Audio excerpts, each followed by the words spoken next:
தமிழ்நாடு பாடநூல் கழக தலைவரா லோயலாமணி அவர்களை போட்டிருக்காங்க. தலையில் அடிக்க வேண்டியதான், வேறு என்ன ஒன்றும். பாடநூல் கழக தலைவர் லோயலாமணி விஜயனுடைய பாடல்கள், விஜயனுடைய படங்கள், சொன்ன சீர்திருத்த கருத்துக்கள், போதை மருந்து, பெண்களை ஸ்டாக் பண்ணுறது, இந்த மாதிரி கருத்துக்களை எல்லாம் புத்தகத்தில் இணைச்சி மாணவர்களை நல்ல வழிக்கு கொண்டு வருவதற்கு பாட புத்தகத்தை மாற்ற வேண்டியதான், வேறு என்ன பண்ண முடியும்.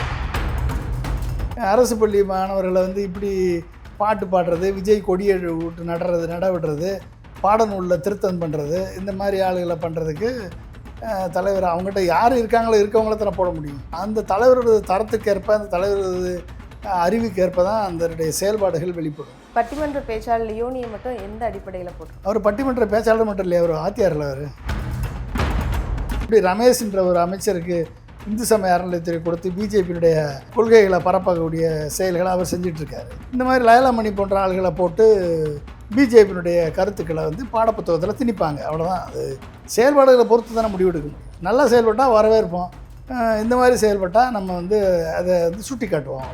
மத்திய ஒன்றிய பாஜக அரசினுடைய செயல் திட்டங்களை தீவிரமாக செயல்படுத்திக்கிட்டு இருக்காங்க, இது நல்லா தெரியுது. மற்றபடி விசிபிளான அவர் சொன்ன வாக்குறுதிகள் எதையும் நிறைவேற்றின மாதிரி ஒன்றும் தெரியல. அந்த மேகதாது விஷயங்களுமே என்ன சொல்கிறாருன்னா, பெருசாக இதெல்லாம் நான் வெளியில் சொல்ல வேண்டிய அவசியம் கிடையாது, உள்ளேயே எல்லா விஷயங்களும் நாங்கள் பேசிக்கிட்டு தான் இருக்கோம். உள்ளே நீங்கள் பேசிகிட்டு இருக்கிறதுக்கு என்ன ஹஸ்பண்ட் அண்ட் ஒய்ஃப் சமாச்சாரமா? அது இது நாட்டினுடைய பிரச்சனை.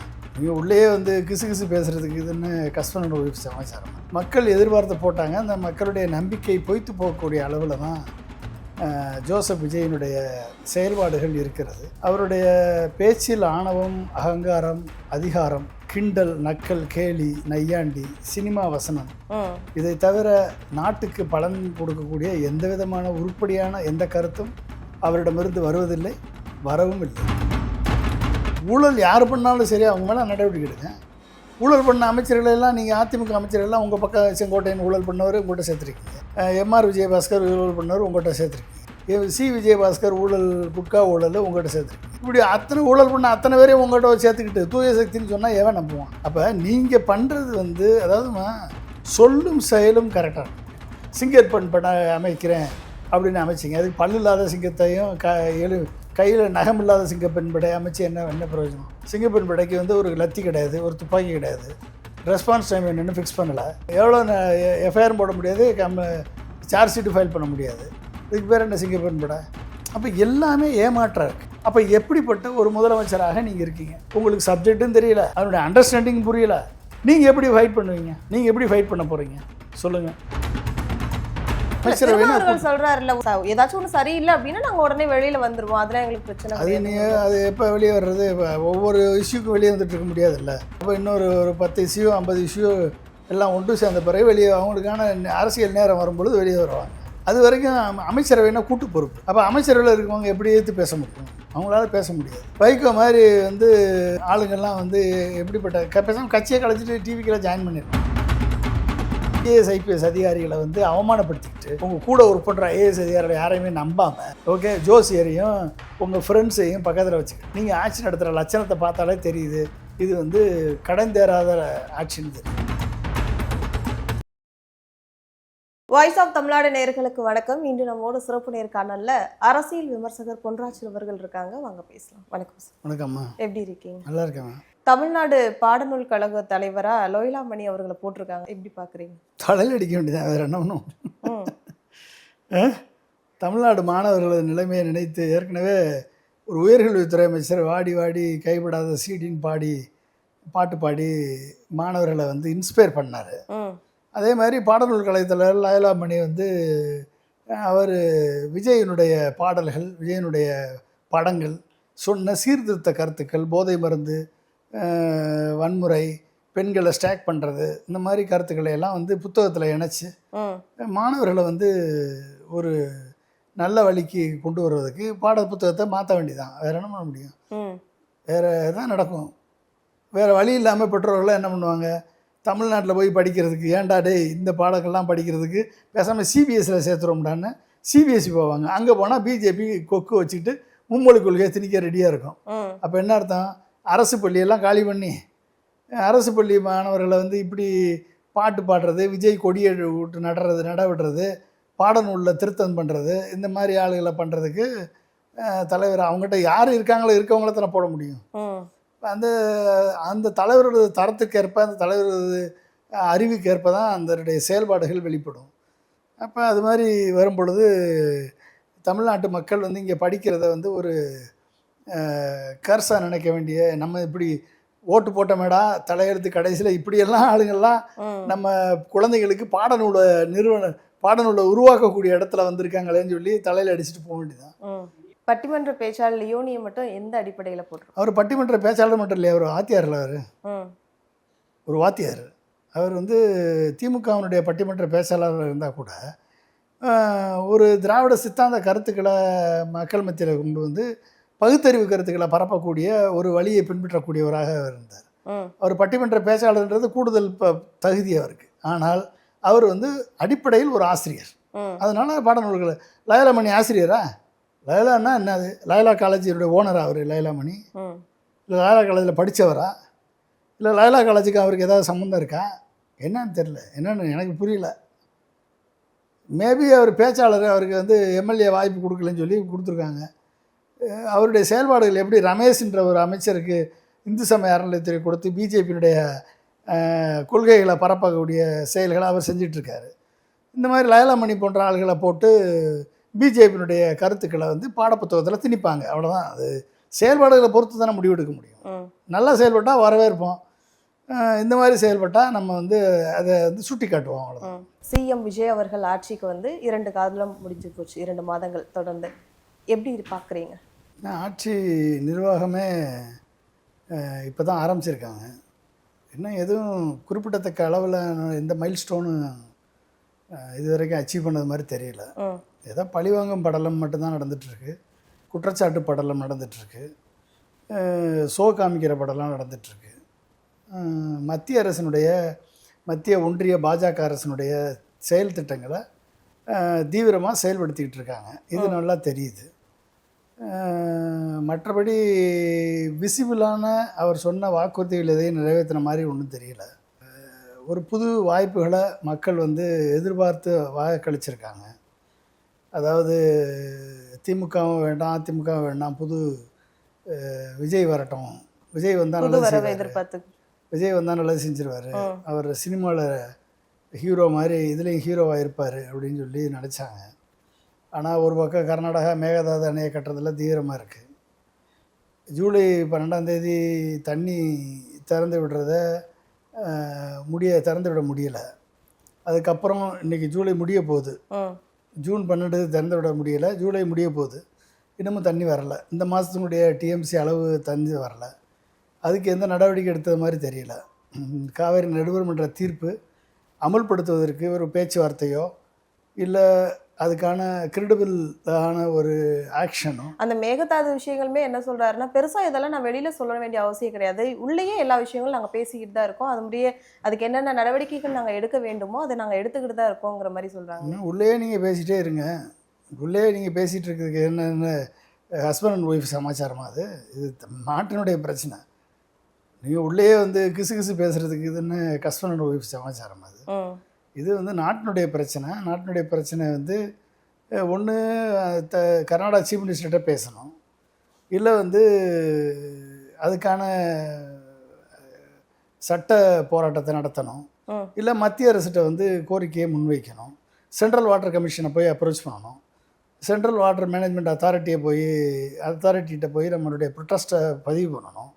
ஸோ இந்த வேலையெல்லாம் பண்ணணும்ல. இதெல்லாம் பண்ணாமல் நாங்கள் வாட்டில் எங்களுக்குள்ளே பேசிகிட்டு இருக்கிறோம், உங்களுக்குள்ளே பேசிகிட்டு இருக்கிறதுக்கு என்ன ஹஸ்பண்ட் அண்ட் ஒய்ஃப் பிரச்சனையாது? உங்களுக்குள்ளே பேசிகிட்டு இருக்குது, அவ்வளோதான் அவங்களுடைய அண்டர்ஸ்டாண்டிங். அந்த அண்டர்ஸ்டாண்டிங்கோடு அவங்க பண்ணிகிட்ருக்காங்க. மக்கள் எதிர்பார்த்து போட்டாங்க. அந்த மக்களுடைய நம்பிக்கை பொய்த்து போகக்கூடிய அளவில் தான் ஜோசப் விஜயனுடைய செயல்பாடுகள் இருக்கிறது. அவருடைய பேச்சில் ஆணவம், அகங்காரம், அதிகாரம், கிண்டல், நக்கல், கேலி, நையாண்டி, சினிமா வசனம், இதை தவிர நாட்டுக்கு பலன் கொடுக்கக்கூடிய எந்த விதமான உருப்படியான எந்த கருத்தும் அவரிடமிருந்து வருவதில்லை, வரவும் இல்லை. இருந்தால் தானே வரும்.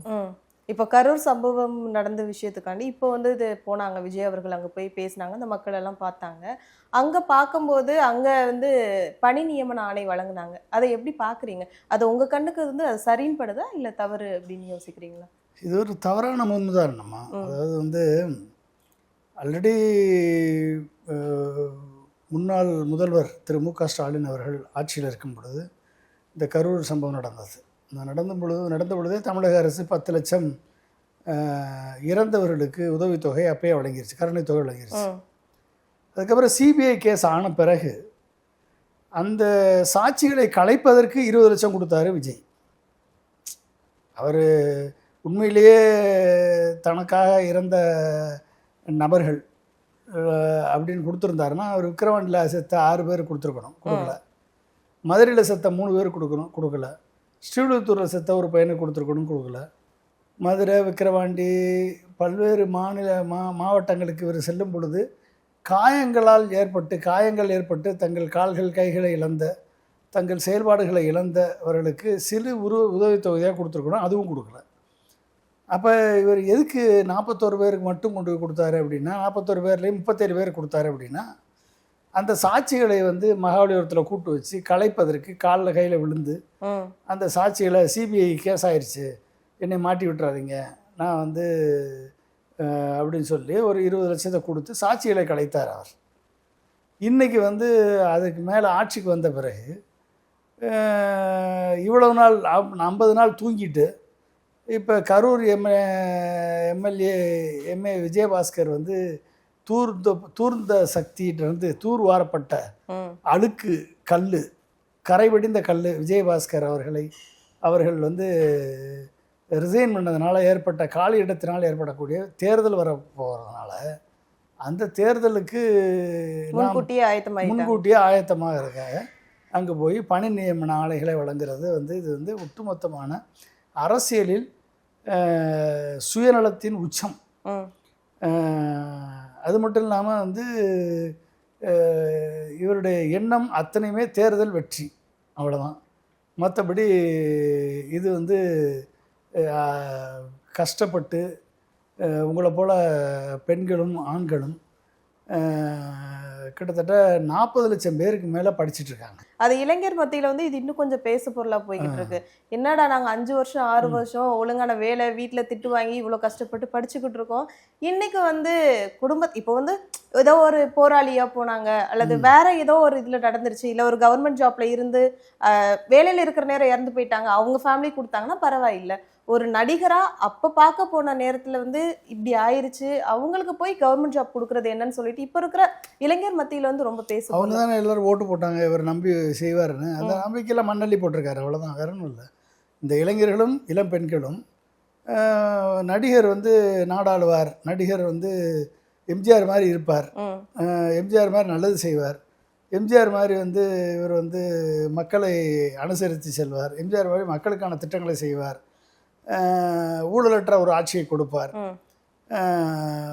திமுக வேணாம் அதிமுக வேணாம், விஜய் என்ன போதும் அப்படின்னு நினச்சி ஓட்டு போட்ட உங்களை மாதிரி இளம் பெண்களும் இளைஞர்களும் நம்பிக்கையோடு அவருக்கு வாக்களித்தார்கள்.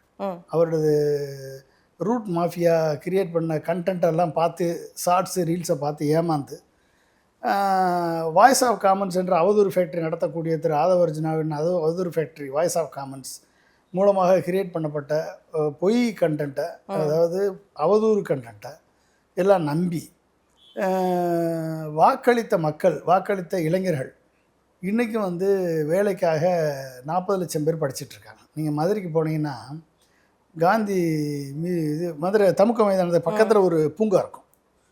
அந்த பூங்காவில் ஒரு 5 வருஷத்துக்கு முன்னால் போனீங்கன்னா அந்த பூங்காவில் தான் உங்களை மாதிரி இளம் பெண்களும் இளைஞர்களும் டிஎன்பிஎஸ்சி எக்ஸாமுக்கும் சிவில் சர்வீஸ் எக்ஸாமுக்கும் காலையில் சோறை கட்டிட்டு வந்து உட்காந்து படிப்பாங்க.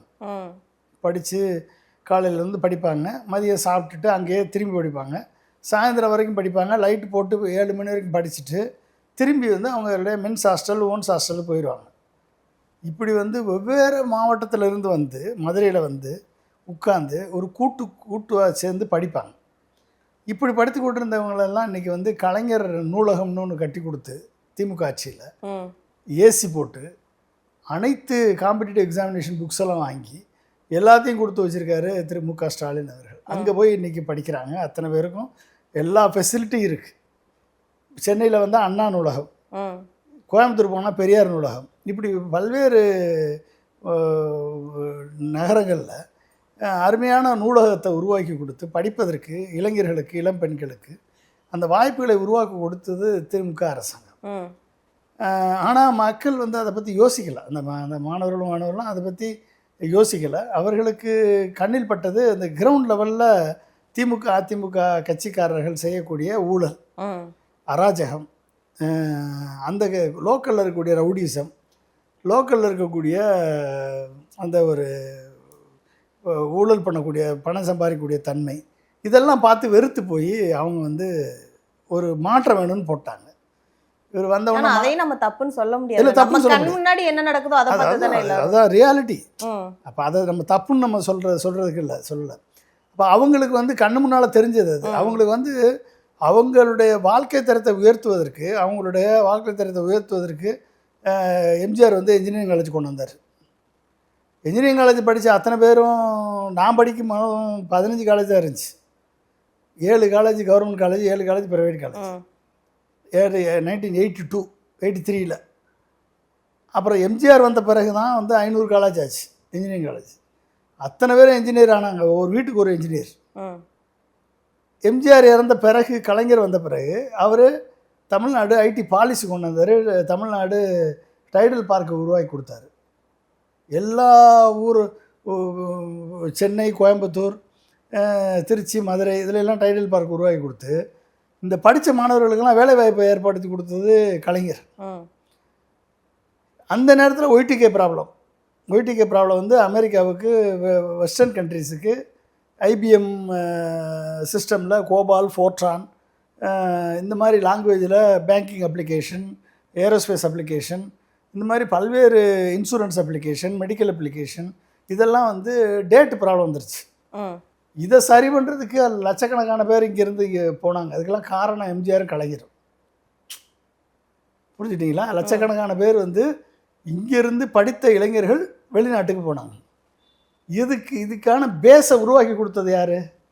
எம்ஜிஆர், கலைஞர் தான் உருவாக்கி கொடுத்தாங்க. இன்றைக்கி அவங்க போய் அங்கே செட்டில் ஆகி அவங்க ஃபேமிலி எல்லாமே நல்லா இருக்காங்க, கடனெல்லாம் அடைச்சி நிம்மதியாக இருக்காங்க. அங்கே போய் குடியுரிமை வாங்கி சிட்டிசனாக ஆகிட்டாங்க. இது ஒரு சைடு. அதுக்கடுத்து வந்த தலைமுறை என்ன தலைமுறை வந்திருக்கு அப்படின்னா, அதுக்கடுத்து வர தலைமுறைக்கு என்ன பண்ணணும்? பாதி முந்தி காலத்தில் நீங்கள் பார்த்தீங்கன்னா துபாய்க்கு போவாங்க, யுஏக்கு போவாங்க, குவைத்துக்கு போவாங்க, ஓமனுக்கு போவாங்க. போய் ஒட்டகம் மேய்ப்பாங்க, கான்ட்ராக்டு இதில் லேபராக வேலை பார்ப்பாங்க. மலேசியாவுக்கு போய் இந்தோனேசியாவுக்கும் மலேசியாவுக்கும் ரயில்வே லைன் போட்டதில் செத்து மடிஞ்சவங்க 1.5 லட்சம் பேருமா தமிழர்கள். 1.5 லட்சம் பேர் செத்துருக்கான். எப்போ? நமக்கு முன்னோர்கள் 100 வருஷத்துக்கு முன்னால். புரிஞ்சுக்கிட்டிங்களா? மலேசியா, சிங்கப்பூர், இப்படி பல்வேறு நாடுகளுக்கு படிப்பில் குறைந்தவர்கள், அதாவது 12th முடித்தவங்க, 8th முடித்தவங்க, 12th முடித்தவங்க, படிக்காதவங்க, இவங்களுக்கெல்லாம் அந்த மாதிரி இந்த நாடுகளில் வேலை கிடச்சிது. நல்லா படித்தவங்க அவங்களுக்கெல்லாம் டாக்டர்ஸு, இன்ஜினியர்ஸு, ஐடி ப்ரொஃபஷனல்ஸ் எல்லாமே அமெரிக்கா மற்ற நாடுகளுக்கு போயிட்டாங்க. இதெல்லாம் வந்து இந்த வாய்ப்புகளெல்லாம் உருவாக்கி கொடுக்கறதுக்கான கல்வி கட்டமைப்பு, இதுக்கான ஒரு ஐடி கட்டமைப்பு, தமிழ்நாட்டிலே வந்து அதிகமான ஐடி எக்ஸ்போர்ட்டை கொண்டு வந்து ஐடி கம்பெனிஸை கொண்டு வந்து இத்தனை வேலை வாய்ப்புகளை இளைஞர்களுக்கு உருவாக்கி கொடுத்தது அதிமுகவும் தான். ஊழல் பண்ணுறதை பற்றி அதை வந்து நான் டிஸ்பியூட் பண்ணல. எல்லா கட்சியும் ஊழல் தான். ஊழலில் எவனுமே வந்து இங்கே யோக்கியம் கிடையாது. எல்லோரும் ஊழல் பண்ணுறாங்க, எல்லோரும் கான்ட்ராக்டில் கமிஷன் அடிக்கிறாங்க, கொள்ளடிக்கிறாங்க. ஆனால் ஊழல் எதில் தடுக்கப்படணும்? இப்போ வந்து இவங்க தாவேக்க சொல்கிறாங்களே, நாங்கள் ஊழல் எல்லாம் ஆல்மோஸ்ட் ஒழிச்சிட்டோம், ஓரளவுக்கு ஒழிச்சிட்டோம் அப்படிங்கிற மாதிரி சொல்கிறாங்க. ஆனால் சில பேர் இதை எப்படி சொல்கிறாங்கன்னா, நார்மலாக புதுசாக ஏதாச்சும் ஒரு ஆட்சி, யாராச்சும் ஒருத்தவங்க வந்தாங்க அப்படின்னா ஒரு 6 மாதத்துக்கு எல்லாம் அப்படிதான் அமைதியாக இருக்கும். அதுக்கப்புறம் திரும்ப அது வந்து தலைவர் 6 மாதமா எம்ஜிஆர் ஆட்சியில் 1977 80 வரைக்கும் ஒரு ஊழலை காமிக்க முடியாது. அந்தளவுக்கு ஊழலற்ற ஆட்சி கொடுத்தார் எம்ஜிஆர். 3 வருஷம் கொடுத்தாருமா. இவர் இப்போ வந்து 1 மாதம் 2 மாதத்துல நான் ஊழலை ஒழிச்சிட்டேன் அப்படின்னு சொல்லி சொல்கிறாரு. ஊழலற்ற ஆட்சி எம்ஜிஆர் ஆட்சியில் யாரும் ஊழல் பண்ணால் அவ்வளோ உடனடியாக தண்டனை. ஊழல் பண்ண முடியாது. அந்தளவுக்கு மக்கள் அது சர்வீஸ் பண்ணி கொடுத்தாரு. ஸோ இதெல்லாம் வந்து முன்னுதாரணங்கள் எக்கச்சக்கமாக இருக்குது. இவர்கள் வந்து ஏதோ புதுசாக ஒன்று பண்ணிட்டாங்கன்னு அப்படிலாம். இந்த ஊழலற்ற ஆட்சியார் 5 ஆண்டு காலத்தில் நீங்கள் நிறைவேற்றி காமிங்க. இப்போ ஊழலற்ற ஆட்சி இப்போ நீங்கள் வரணும் இல்லை, நீங்கள் வந்து ஒரு தாசில்தார் ஆஃபீஸ் போகிறீங்க, போய் வருமான வரி சான்றிதழுக்கு போகிறீங்க. நார்மலாக 3 நாளில் குறைக்கணும். ஓகே, ஊழலற்ற ஆட்சின்னு சொல்லி 15 நாள் கழிச்சு கிடச்சுன்னா நீங்கள் எப்படி அப்ளை பண்ணுவீங்க? நார்மலாக ஊழலற்ற ஆட்சி என்ன பண்ணணும்னா ரைட் டு சர்வீஸ் ஆக்டையும் இம்ப்ளிமெண்ட் பண்ணணும். ஊழல் கிடையாது. நீ எந்த அரசு அலுவலகத்துக்கு சென்றாலும் ஊழல் பண்ண முடியும், பணம் கொடுத்து வாங்க தேவையில்லை. ஆனால் இந்த சர்வீஸுக்கு, இந்த சேவைக்கு, அரசின் இந்த சேவைக்கு இவ்வளவு மணி நேரத்துக்குள்ளே அரசு பதில் சொல்லணும், அரசு அதிகாரிகள் பதில் சொல்லணும், அரசு அதிகாரிகள் தீர்வை சொல்லணும். அப்போ அதுக்கு பேர் என்னது? Right to service act. நீங்கள் right to quality of service ஆக்ட்னு கொண்டாங்க. ஊழலை ஒழிங்க, ரெண்டையும் சேர்த்து கப்பல் பண்ணி நீங்கள் சட்டத்தில் கொண்டாங்க. அப்போ தான் வந்து அதை வந்து நடைமுறைப்படுத்துங்க 5 வருஷத்துக்கு. அப்புறம் நீங்கள் சொல்கிறத ஊழல் ஒழிஞ்சு போச்சு நம்ம சொல்லலாம். இன்றைக்கி ஊழல் வந்து என்ன ஒழிஞ்சு போச்சு? இந்த இந்து சமய அறநிலையத்துறையில் பழனியில் திமுக அரசு வந்து கிட்டத்தட்ட போன 5 ஆண்டுகளில் 7500 ஏக்கரை ஆக்கிரமிப்பில் இருந்து மீட்டெடுத்திருக்கு சேகர்பாபு. கிட்டத்தட்ட 7500 கோடி சொத்தை வந்து மீட்டெடுத்து கொடுத்துருக்காரு. மீட்டெடுத்து கவர்மெண்ட் கஜானாவுக்கு சேர்த்துருக்காரு அவர். இப்போ இந்த ரமேஷ்னு ஒரு அமைச்சர் வந்திருக்காரு. இவர் வந்து என்ன பண்ணியிருக்காரு? தன் சொந்தக்காரருக்கு வந்து 100 ஏக்கர் 100 கோடி மதிப்புள்ள ஒரு இடத்த, வாடகைக்கு விடக்கூடிய இடத்த 2 கோடிக்கு பட்டா போட்டு தனியாருக்கு ட்ரான்ஸ்ஃபர் பண்ணியிருக்காரு. இப்போ இன்றைக்கி கேஸ் ஆகிருக்கு. இது மாதிரி கிட்டத்தட்ட 10-15 கோயில் இடங்கள் தனியாருக்கு தாரை இறக்கப்பட்டு கொண்டிருக்கிறது. இப்போ இதுக்கு பேர் ஊழல் இல்லையாமா? இதுக்கு பேர் ஊழல் இல்லையா? தாவேக்காவுடைய சொந்த வழக்கறிஞர், ஒரு லேடி வழக்கறிஞர், பப்ளிக் ப்ராசிக்யூட்டர் அப்பாயின்மெண்ட்டுக்கு 30 லட்ச ரூபா கேட்குறாரு, ஆனந்த் கேட்குறாருன்னு சொல்லி ஒரு வழக்கு தாக்கல் பண்ணியிருக்காங்க. இப்போ இதுக்கு பேர் ஊழல் கிடையாதா? சொல்லுங்கள். முன்னாள் அமைச்சர் திரு ஆர்பி உதயகுமார் வந்து ஒரு கம்ப்ளைண்ட் சொல்லியிருக்காரு. என்ன சொல்லியிருக்காரு? மதுபானங்கள் 717 கடையை நாங்கள் ஒழிச்சிட்டோம். நீங்கள் சொல்கிறீங்க 717 கடையை ஒழிச்சுவிட்டு மதுபானத்தினுடைய ரேட்டெல்லாம் உயர்த்திட்டாங்க. அந்த ரேட்டை உயர்த்தினதுக்காக இந்த மதுபான கம்பெனிகள் எல்லாம் சேர்ந்து 800 கோடி ரூபா நான் கொடுத்துருக்காரு, பார்ட்டி ஃபண்டாக கொடுத்துருக்காங்க அப்படின்னு ஒரு குற்றச்சாட்டை வச்சுருக்காரு. இதை மறுக்கிறதுக்கு யார் இருக்கா? விஜய் வந்து ப்ரெஸ்ஸில் வந்து மறுப்பாரா? ப்ரெஸ்ஸை பார்த்தா தானே மறுக்கிறது யார் மறுக்க போகிறா? அப்போ இன்றைக்கி அது டெய்லி நம்மளுக்கு நியூஸ் வருது. கிட்டத்தட்ட 57 லட்சம் 57 கோடி வட்டார அலுவலகம், ஒன்றிய அலுவலகம், தாசில்தார் ஆஃபீஸு, கலெக்டர் ஆஃபீஸில் லஞ்சம் வாங்கினாங்கன்னு சொல்லி 57 கோடி பரிந்துரை பண்ணியிருக்காங்க. நடந்துகிட்ருக்கு. அப்போ லஞ்சம் இல்லையா? லஞ்சம் இல்லைன்னா எப்படி பரிந்துரை பண்ணுவாங்க? லஞ்சமே யாரும் வாங்கல. தொடர்ந்து வந்து திமுக முன்னாள் அமைச்சர்கள் மேலெல்லாம் ஒரு புகார்கள் வருது, வழக்கு பதிவு நடக்குது. அது மாதிரி இன்னைக்கு வந்து தாமோ அன்பரசன் அவங்க மேல ஒரு புகாரை போட்டிருக்காங்க. இப்படி எல்லாருமே திமுகவோட முன்னாள் அமைச்சர்கள் வந்து பழிவாங்கும் நோக்கத்தோட விஜய் நடந்துக்கிறாரு அப்படிங்கிற மாதிரி சில பேர் கேள்வி எழுப்புறாங்க. இது எப்படி பாக்குறீங்க? இது வரைக்கும் ஊழல் பண்ணவங்க எல்லாரையும் தண்டிப்பதில் எந்த கருத்து வேறுபாடும் கிடையாது. ஊழல் பண்ணாங்களா, உங்களுக்கு ஆதாரம் இருக்கா, நீங்கள் வந்து அதை கண்டுபிடிச்சிருக்கீங்களா, அது வழக்கு போடுங்க, கேஸ் நடத்துங்க, அதை வந்து அவங்களுக்கு குற்ற தண்டனை வாங்கி கொடுங்க. ஏற்கனவே ஜெயலலிதா அவர்களே குற்றத்தில் தண்டனை வாங்கினவங்க தான் அவங்க ஏற்கனவே. அப்போ ஊழல் யார் பண்ணாலும் சரி அவங்க மேலே நடவடிக்கை எடுங்க. ஊழல் பண்ண அமைச்சர்களெல்லாம் நீங்கள் அதிமுக அமைச்சர்கள்லாம் உங்கள் பக்கம் செங்கோட்டையன் ஊழல் பண்ணவர் உங்கள்கிட்ட சேர்த்துருக்கீங்க, எம்ஆர் விஜயபாஸ்கர் ஊழல் பண்ணவர் உங்கள்கிட்ட சேர்த்துருக்கீங்க, சி விஜயபாஸ்கர் ஊழல் குட்கா ஊழல் உங்கள்கிட்ட சேர்த்துருக்கீங்க. இப்படி வந்து முன்னாள் கடம்பூர் ராஜ், வெள்ளமண்டி நடராஜன், இப்படி அத்தனை ஊழல் பண்ண அத்தனை பேரையும் உங்கள்கிட்ட சேர்த்துக்கிட்டு தூய சக்தின்னு சொன்னால் எவன் நம்புவான்? யார் நம்புவா? அப்போ நீங்கள் பண்ணுறது வந்து அதாவதுமா சொல்லும் செயலும் கரெக்டாக இருக்கணும். இப்போ நம்ம சும்மா கண்ணை மூடிட்டு எதை எதிர்த்து பேசுகிறோம் விஜய் எதுக்குறோம் அப்படின்றதெல்லாம் நம்மளுக்கு இல்லை. உங்களுடைய செயலும் சொல்லும் யாருக்கு உதாரணமாக இருக்கணும்? உங்களை ஃபாலோ பண்ணக்கூடிய லட்சக்கணக்கான தொண்டர்களுக்கு உதாரணமாக இருக்கணும். உங்களுடைய செயலும் உங்களுடைய நடவடிக்கையும் உங்களுடைய செயலும் உங்களுடைய சொல்லும் வந்து உண்மையாக இருக்கணும், நேர்மையாக இருக்கணும், நியாயமாக இருக்கணும். ஓகே, நீங்கள் மற்றவளை நோக்கி கையை சுட்டி காட்டும் பொழுது உங்களை நோக்கி 3 விரலை உங்களை நோக்கி சுட்டி காமிக்குது. அப்போ அது அந்த இடத்துல நீங்கள் வந்து தூயவராக இருக்கணும், குற்றமற்றவராக இருக்கணும். ரோல்ஸ் ராய் கார்ஸ் வாங்கிட்டு வரி கட்ட மாட்டேன்னு சொன்னவர் தானே நீங்கள்? 15 கோடி புலி படத்தில் நடிச்சுட்டு 15 கோடி ஏமாற்றி வருமான வரி துறையை ஏமாற்றி 1.5 கோடி ஃபைன் கட்ட சொல்லி அதுக்கும் கேஸ் போட்டு ஓடினவர் தானே நீங்கள்? சொல்லுங்கள். சினிமா படத்தில் நீங்கள் வந்து எல்லா பிளாக்கில் டிக்கெட் விற்றவர் தானே நீங்கள்? இது எதுவுமே இல்லையா நீங்கள்? அப்போ நீங்கள் வந்து அடுத்தவங்களை குற்றச்சாட்டும் பொழுது என்னமோ ஊழல் வந்து ஒழிச்சிட்டேன், ஊழல் ஒழிச்சிட்டேன், நோபல் பிரைஸ் கொடுத்துருவோமா? இப்போ வந்து நோபல் பிரைஸ் கமிட்டி தலைவராக வைகோ அப்பாயின் பண்ணியிருக்காங்க. நோபல் பிரைஸ் கமிட்டி தலைவர் அவர் தான். இப்போ ரெக்கமெண்டேஷன் அவர் தான் கொடுக்குறாரு. அவர் கொடுத்தாரு, வாபஸ் வாங்கிட்டாரு. அவர் கொடுத்தாருன்னா நோபல் பிரைஸ் கொடுத்துருவாங்க. ஏன்னா அவர் இப்போ அடிக்கடி அப்பப்போ அவருக்கு புது புது பருப்புகள் பதவிகள்லாம் வரும். உங்கள்கிட்ட தான் வந்து சேர்ந்துருக்காரு. நான் என்ன சொல்லி அவர்கிட்ட சொல்லி நோபல் பிரைஸுக்கு ஒரு ரெக்கமெண்டேஷன் லெட்டர் கொடுக்க சொல்லுங்கள். அவங்க வந்து உங்களுக்கு ஊழலை ஒழிச்சிட்டீங்கன்னு சொல்லி நோபல் பிரைஸ் கொடுப்பாங்க. அதாவது மக்களை ஏமாற்றணும், மக்களை பொய் சொல்லணும் அப்படின்னா என்ன வேணாலும் பேசலாம், என்ன வேணாலும் சொல்லலாம். நம்ம செலிபிரிட்டி, நம்ம நடிகர், நம்ம வந்து என்ன வேணாலும் வாய்க்கு வந்ததெல்லாம் சொன்னால் மக்கள் நம்புவாங்கன்னு இவங்க நினைக்கிறாங்க. அதை நம்புறதுக்குன்னு ஒரு சில கூட்டம் இருக்குது. அந்த கூட்டத்துக்கு வேணால் நம்பலாமே ஒழிய ஒட்டுமொத்த தமிழ்நாட்டு மக்கள் உங்களை போல் படித்த மாணவர்கள், மாணவிகள், இளைஞர்கள், இளம்பெண்கள் இவங்களுக்கெல்லாம் கொஞ்சமாவது பகுத்தறிவுன்னு ஒன்று இருக்குல்லம்மா, அது சிந்தனைன்னு ஒன்று இருக்குல்ல, நீங்கள் சிந்திச்சு பார்ப்பீங்களா இல்லையா? அப்போ இந்த சிந்தனையை மழுங்கெடுக்கக்கூடிய விதத்தில் நம்ம இருக்கக்கூடிய பிஸி ஷெட்யூலில் எது நம்மளுக்கு வந்து என்டர்டெயின்மெண்ட் வேல்யூ இருக்கோ அதை நம்ம ஜஸ்ட் பார்த்துட்டு ஜாலியாக போடுறோம். எது என்டர்டெயின்மெண்ட் வேல்யூ ஜாலியாக சிரிக்கிறதுக்கு நம்மள்கிட்ட வருதோ, கண்டென்ட் வருதோ, அதை பார்த்து சிரிச்சிட்டு போயிடுறோம். ஆனால் அதுவே வந்து ஒரே கண்டென்ட்டு, பொய்யான கண்டென்ட்டு திரும்பி திரும்பி உங்கள்கிட்ட வந்துக்கிட்டே இருக்கும் பொழுது உங்களுக்கு என்ன ஆகுது அப்படின்னா, ஓ இது உண்மைதானான்னு நீங்கள் நினைக்கிறீங்க, நம்ப வைக்கப்படுகிறீர்கள். புரிஞ்சுட்டிங்களா?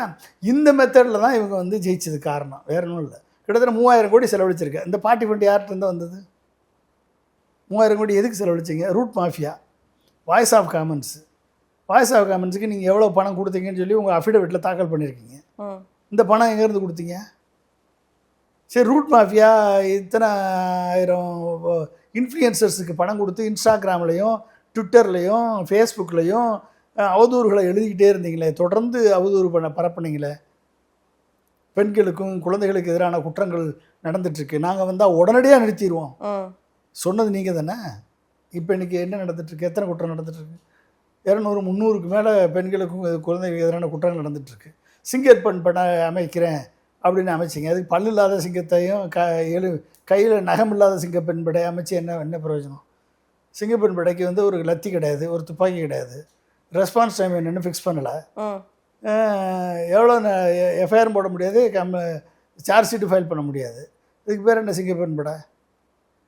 அப்போ எல்லாமே ஏமாற்றம் இருக்குது, எல்லாமே வந்து மூடி மொழுகுவதாக இருக்குது, எல்லாமே வந்து பொய்யுரையாக இருக்குது, எல்லாமே சொன்னதுக்கும் செயலுக்கும் மிகப்பெரிய கேப் இருக்குது. அப்போ கேப் இருக்கும் பொழுது இதை சுட்டி காட்டுறவங்க மேலே எல்லாம் வந்து வழக்கு போடுறது, இதை சுட்டி காட்டுறவங்க மேலே வந்து கேஸ் போடுறது, இவங்க மேலே பழிவாங்கும் நடவடிக்கை ஈடுபடுறது. அப்போ என்ன ஆகும் அப்படின்னா, நீ மொழி உரிமையை வந்து 1000 ஸ்கூலுக்கு, சிபிஎஸ்சி ஸ்கூலுக்கு என்ஓசி கொடுத்து இன்றைக்கி மும்மொழி கொள்கையை தமிழ்நாட்டுக்குள்ளே வர்றதுக்கு உங்கள் அமைச்சர், பட்டிமன்ற அமைச்சர் ராஜ்மோகன் ஒருத்தர் இருக்கார், அந்த ஆள் வழிவகுத்திருக்கார்.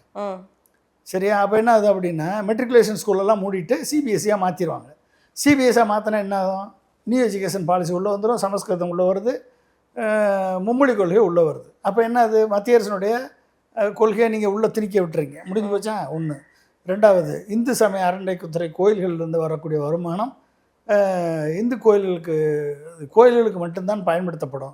இப்போ கல்லூரி, இப்போ எஜுகேஷன், ஹெல்த்துக்கு பயன்படுத்தப்படாது, எல்லாம் பயன்படுத்தப்படாதுன்னு சொல்லிட்டு போன ஆட்சியில் 7500 கிட்டத்தட்ட 4500 கோடிக்கு கும்பாபிஷேகம் நடத்திருக்காங்க எல்லா கோயிலுக்கும்.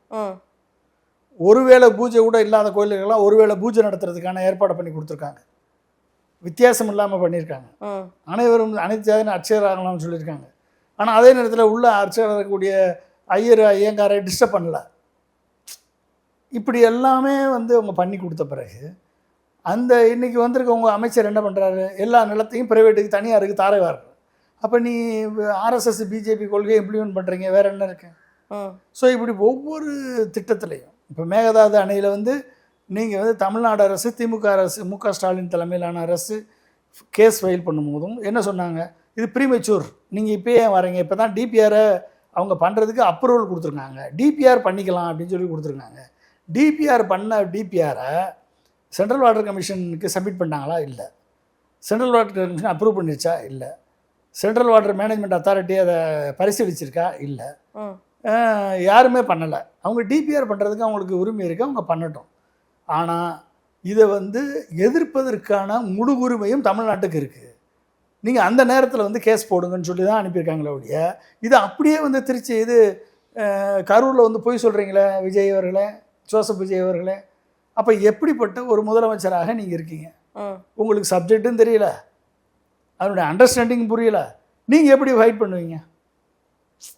நீங்கள் எப்படி ஃபைட் பண்ண போகிறீங்க சொல்லுங்கள்? விவசாயிகளுக்கு நான் வந்து 5 ஏக்கர் கீழே இருக்கவங்க வந்தால் அத்தனை பேர் பயிர் கடன் தள்ளுபடின்னீங்க. இப்போ வந்து என்ன பண்ணுறீங்க? 50,000க்கு 75,000 இருந்தால் பயிர் கடன் தள்ளுபடி. அப்போ முதல்ல வந்து ஏக்கர் கணக்கில் இருந்தால் எத்தனை ஏக்கர் அளவுகோலாக வச்சு பயிர் கடன் தள்ளுபடின்னு வாக்குறுதி கொடுத்துட்டு, இப்போ வந்து பணத்தை அளவுகோலாக வச்சு நீங்கள் சொல்லி தப்பிக்க பார்க்குறீங்க. அதே மாதிரி தாய்மாமன் சீர் கொடுக்குறேன்னீங்க. தாய்மாமன் சீர் எல்லாருக்கும் கொடுப்பேன்னீங்க. தமிழ்நாட்டில் பிறக்கும் அனைத்து குழந்தைகளும் கொடுப்பேன்னீங்க. இப்போ என்ன சொல்கிறீங்க? நீங்கள் வந்து தமிழ்நாட்டில் கவர்மெண்ட் ஹாஸ்பிட்டலில் பிறக்கிற குழந்தை தான் கொடுப்பேன் அப்படின்னு சொல்கிறீங்க. இன்றைக்கி பாதி ப்ரைவேட் ஹாஸ்பிட்டல் தான் இருக்குது, பாதி ஃபெர்டிலிட்டி கிளினிக் தான் இருக்குது.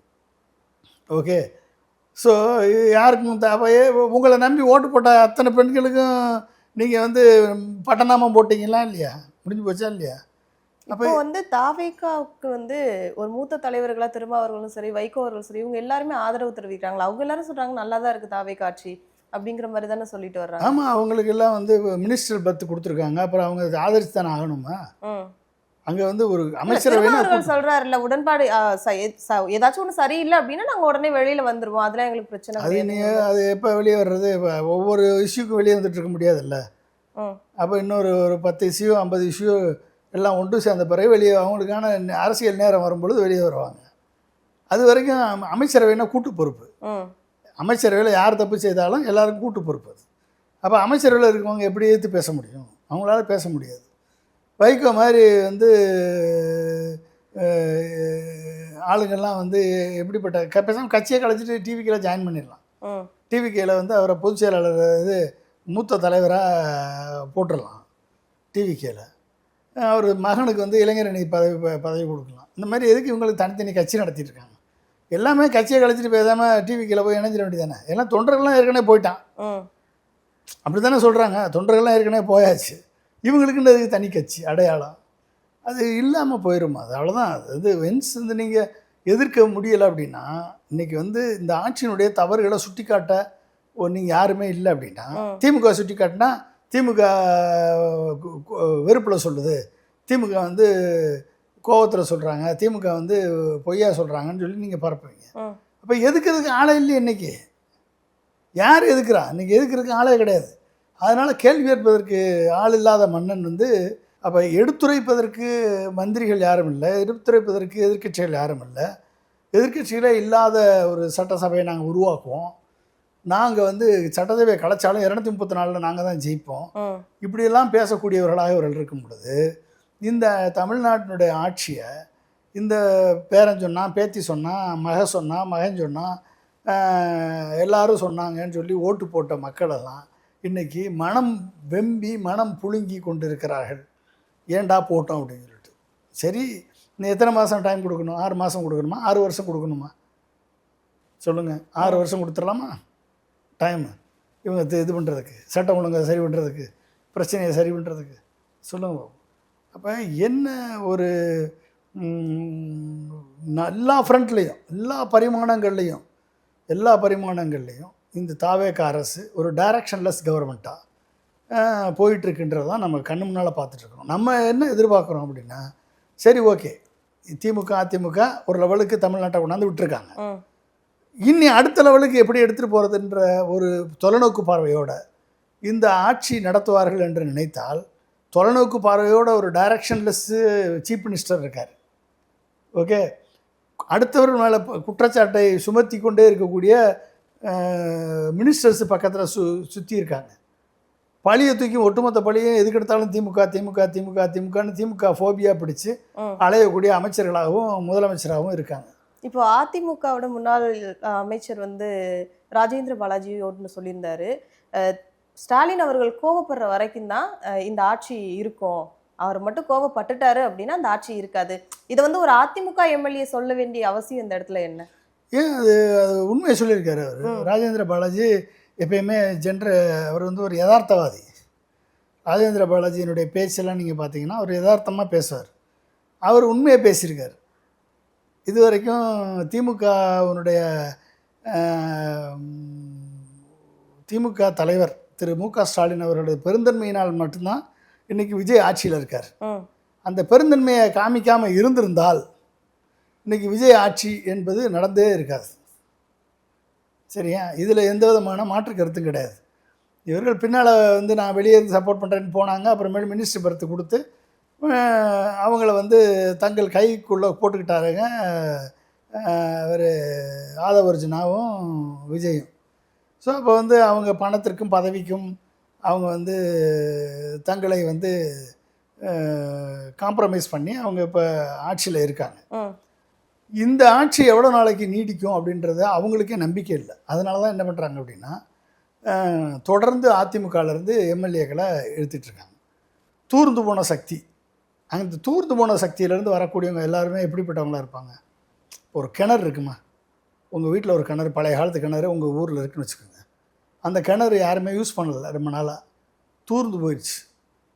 அந்த கிணறுல இருக்க கல் எல்லாம் கரைபிடிந்த கல்லாக தானே இருக்கும். கல், மண், அழுக்கு எல்லாம் இருக்கும். அந்த தூர்ந்து போன சக்தியிலேருந்து நீ கல்லெல்லாம் வெளியெடுத்து உன் காட்டில் போய் நிரப்பி காட்டில் இருக்கக்கூடிய மேடு வெள்ளத்தெல்லாம் நிரப்புற அப்படின்னா எப்படிப்பட்ட கல்லாக இருக்கும்? அது அழுக்கும் கரைபிடிந்ததையும் தூக்கி ஒட்டுமொத்த அழுக்கைக்கு தூக்கி உன் காட்டில் நீ போடுற அப்படின்னா அழுக்கை தூக்கி உன் காட்டில் போடுற, காட்டில் நிரப்புறேன்னு அர்த்தம். அப்போ இன்றைக்கி என்ன தாவேக்கா செஞ்சிட்ருக்கு? அதிமுக தூர்ந்து போன சக்தின்னு சொல்லிட்டு அதிமுகவில் இருந்து தூர்வாரி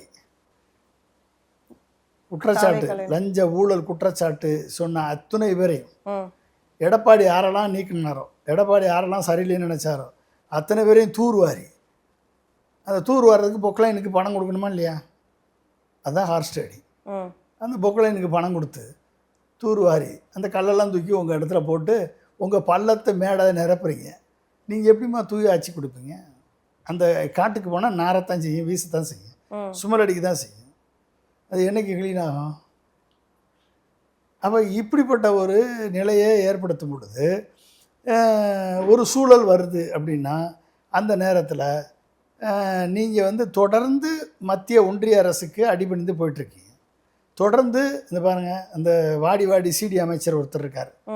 அவர் வந்து என்ன பண்ணார், இப்போ வந்து தமிழ்நாட்டுடைய பல்கலைக்கழகங்களில் ஏற்கனவே 3 பேர் கொண்ட கமிட்டி தான் வந்து ஒரு வைஸ் சான்சலர் தேர்ந்தெடுக்கணும். ஒன்று university nominee, senate syndicate nominee, இன்னொன்று வந்து கவர்மெண்ட் நாமினி, இன்னொன்று வந்து கவர்னர் நாமினி. இந்த 3 பேருக்கு தாண்டி யூஜிசி நாமினி, இன்னொரு கவர்னர் நாமினி போட்டு 5 பேர் எடுத்துக்கலாம்னு சொல்லி சட்டத்தை மாற்றுறதுக்கான வேலையை உங்கள் வாடி சிடி உயர்கல்வித்துறை அமைச்சர் பண்ணுறார். அப்போ எப்படி, அப்போ யாருடைய திட்டங்கள் செயலாகுது? அப்போ மத்திய ஒன்றிய அரசனுடைய, பிஜேபி அரசனுடைய திட்டங்களை இங்கே உயர்கல்வித்துறையில் செயல்படுத்துறீங்க. ஏற்கனவே பள்ளிக்கல்வித்துறையை ஆக்கிட்டீங்க. ஏற்கனவே இந்து சமய அறநிலைத்துறையை பிஜேபியினுடைய அமைச்சரவையை ஆக்கிட்டீங்க. இப்போ உயர்கல்வித்துறையை ஆக்குறீங்க. இன்னி தொழில்துறையை ஃபுல்லாக வந்து உங்கள் அம்மா ரீல்ஸ் அமைச்சர் கீர்த்தனா மேடம் வந்து எல்லாத்துக்கும் ஆம்கா ப்ராஜெக்ட் கிட்டத்தட்ட 15,000 கோடி ப்ராஜெக்ட்டுமா. ஓகே, அதாவது அட்வான்ஸ்டு மீடியம் கம்பேட் ஏர்க்ராஃப்ட். நான் வந்து லைட் கம்பேட் ஏர்க்ராஃப்டில் ஒர்க் பண்ணேன், எல்சிஏல சயின்டிஸ்டாக ஒர்க் பண்ணேன். புரிஞ்சுக்கிட்டீங்களா? அது வந்து 4th ஜென்ரேஷன் ஏர்க்ராஃப்ட், இது 5th ஜென்ரேஷன் ஏர்க்ராஃப்ட். அது வந்து சிங்கிள் என்ஜின், இது டூயல் என்ஜின். அது வந்து ஸ்டெல்த்து கிடையாது, இது வந்து ஸ்டெல்த் ஏர்க்ராஃப்ட். இந்த ஏர்க்ராஃப்ட் டிசைன் அண்ட் டெவலப்மெண்ட் வந்து எங்கள் ஆர்கனைசேஷன் தான் பண்ணுச்சு. ATA, aeronautical development agency, LCA பண்ணுது. இந்த ப்ராஜெக்ட் தமிழ்நாட்டுக்கு வரணும்னு மு.க. ஸ்டாலினும் டிஆர்பி ராஜாவும் எடுத்த முயற்சி 3 வருடம் மிகப்பெரிய முயற்சி. எத்தனையோ இன்ட்ராக்ஷன் எங்கள் ஆர்கனைசேஷனுக்கும் தமிழ்நாடு கவர்மெண்ட்டுக்கும் நடந்து டிஆர்டிஓக்கும் எல்லாம் நடந்து நாங்கள் தேவையான அத்தனை ஃபெசிலிட்டியும் இவங்க கொடுத்து வந்துருச்சுன்னா 1 லட்சம் பேருக்கு வேலை வாய்ப்பு. உங்களை மாதிரி படித்த பிள்ளைங்களுக்கு, படித்த இளைஞர்களுக்கு, இன்ஜினியரிங் படித்த மாணவர்களுக்கு, இளைஞர்களுக்கு 1 லட்சம் பேருக்கு வேலை வாய்ப்பு கிடச்சிருக்கும். 400-500 இண்டஸ்ட்ரி, சப்சிடரி இண்டஸ்ட்ரி வந்திருக்கும். Subsystem design and development, manufacturing, இதுக்காக வந்து ஒரு 500 இண்டஸ்ட்ரி சுற்றி வந்திருக்கும் ஒசூரை சுற்றி. நம்ம ஒசூர் ஏர்கிராஃப்ட்டுக்கு அப்ரூவல் கொடுக்கல சென்ட்ரல் கவர்மெண்ட்டு. ஓகே, இப்போ டிகே சிவகுமார் வந்து ஒசூருக்கு பக்கத்தில் எலக்ட்ரானிக் சிட்டியில் ஒரு ஏர்கிராஃப்ட் போட போகிறாரு. அப்போ ஒசூருடைய இதை வந்து பாதிக்க போகுது. இன்னும் தூங்கிட்டு இருக்கீங்க நீங்கள், ஒரு முதலமைச்சராக நீங்கள் இன்னும் தூங்கிட்டு இருக்கீங்க மிஸ்டர் ஜோசப் விஜய். அப்போ இதெல்லாம் வந்து ஒரு தமிழ்நாட்டினுடைய ஒரு ஆட்சி நிர்வாகத்தினுடைய கோளாறுகளை சுட்டி காட்டுனா, இவனுக்கு ஒரு வேலை இல்லை, எப்போ பார்த்தாலும் விஜய் எதிர்த்து பேசிகிட்டே உட்காந்துருக்கான்னு சொன்னால் என்ன? நீ நல்லது செய்யப்பா, பாராட்டுறதுக்கு நாங்கள் ரெடியாக இருக்கோம். நீ நல்லது செய்ய, நான் பாராட்டுறோம். நீ ஊழலை ஒழிச்சிட்டேன்னு நீ சொல்கிற, உண்மையிலேயே நான் வந்து வரவே இருக்கிறது. இப்போ ஊழலை ஒழிச்சா எப்படி அதை கன்ஃபார்ம் பண்ணுறது? Right to quality of service ஆக்டை கொண்டு வாங்க. ஒவ்வொரு அரசு சேவைக்கும் டேட்டை டைமை ஃபிக்ஸ் பண்ணுங்க. அப்ளை பண்ணதுலேருந்து இத்தனை நாளைக்குள்ளே சர்வீஸ் பண்ணணும்னு சொல்லி ஃபிக்ஸ் பண்ணுங்க. அதே மாதிரி கரப்ஷன் வந்து யாருக்குமே கான்ட்ராக்டில் கரப்ஷன் இருக்காது அப்படின்றத ஃபிக்ஸ் பண்ணுங்கள். பார்ட்டி ஃபண்டு வாங்குறோன்றதை நீங்கள் சட்டசபையில் ஒத்துக்கிறீங்களா? பார்ட்டி ஃபண்டை ஒழிச்சிட்டோம்னு சொன்னீங்களா? இல்லை. பார்ட்டி ஃபண்டை நாங்கள் வந்து கஜானாவுக்கு திருப்பி விட்றோம்னு சொல்கிறீங்க. அப்போ லஞ்ச பணத்தை எப்படி கஜானாவை திருப்பி விடுவீங்க? ஜிஎஸ்டி கட்டி திருப்பி விடுவீங்களா? இல்லை நான் டாக்ஸ் ரெவென்யூவில் திருப்பி விடுவீங்களா? எதில் திருப்பி விடுவீங்க? இப்போ எது என்னென்னு தெரியாமல் நீங்கள் வந்து வாய்க்கு வந்ததெல்லாம் எவனோ எழுதி கொடுக்குறதெல்லாம் வந்து அட்வைசரு, ஸ்ட்ராட்டஜிக் அட்வைசருன்னு பக்கத்தில் வச்சுக்கிட்டு எழுதி கொடுக்குறதெல்லாம் வந்து கண்ட மணிக்க உட்காந்து பேசிக்கிட்டு ஐஏஎஸ் ஐபிஎஸ் அதிகாரிகளை வந்து அவமானப்படுத்திக்கிட்டு உங்கள் கூட ஒர்க் பண்ணுற ஐஏஎஸ் அதிகாரிகளை யாரையுமே நம்பாமல், ஓகே, ஜோசியரையும் உங்கள் ஃப்ரெண்ட்ஸையும் பக்கத்தில் வச்சுக்கிட்டு நீங்கள் ஆட்சி நடத்துகிற லட்சணத்தை பார்த்தாலே தெரியுது இது வந்து கடந்தேறாத ஆட்சின்னு தெரியுது. தங்களின் பல்வேறு தகவல்களை பகிர்ந்தமைக்கு நன்றி. நன்றி, வணக்கம்.